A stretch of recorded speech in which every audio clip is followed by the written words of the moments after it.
সরকারি বড় বড় অফিসে গাধারা কিভাবে নিয়োগ পেল?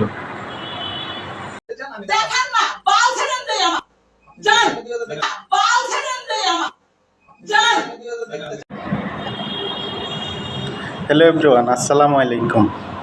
গতকালকে অনলাইনে দেখলাম গাধা দিবস।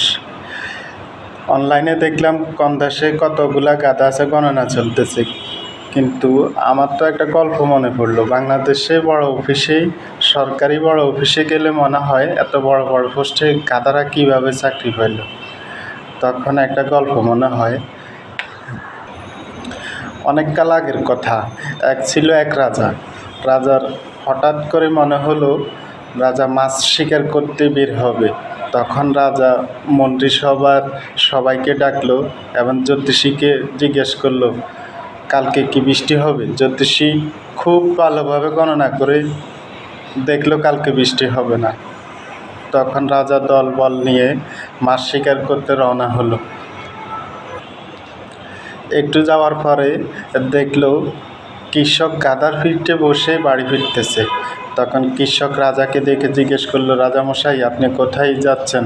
রাজামশাই অ্যান্সার করলেন, আমি তো মাছ শিকার করতে যাচ্ছি। তখন কৃষক বলল, আজকে তো বৃষ্টি হবে, আপনি কেন যাচ্ছেন? রাজা বিশ্বাস না করে সামনের দিকে অগ্রসর হলো। একটু যাওয়ার পরে বৃষ্টি শুরু হলো। তখন রাজামশাই নিজ প্রাসাদে ফিরে আসলো। রাজামশাই জ্যোতিষীকে বরখাস্ত করলো এবং কৃষককে ডেকে পাঠালো। কৃষক আসার পরে কৃষককে জ্যোতিষী হিসাবে নিয়োগ দেওয়া হলো। তখন কৃষক বলল, রাজামশাই আমি তো জ্যোতিষীর কিছু বুঝি না, আমাকে কেন নিয়োগ দিলেন? তখন রাজামশাই হেসে বলল, তুমি আজকে বৃষ্টি হবে কিভাবে জানলা? তখন কৃষক বলল, এটা তো আমি জানি না, এটা জানি আমার গাধা।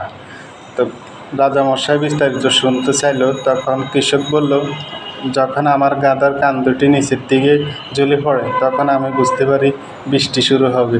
রাজামশাই সব শুনে বিবেচনা করে তখন গাধাকে জ্যোতিষী হিসাবে নিয়োগ দিল।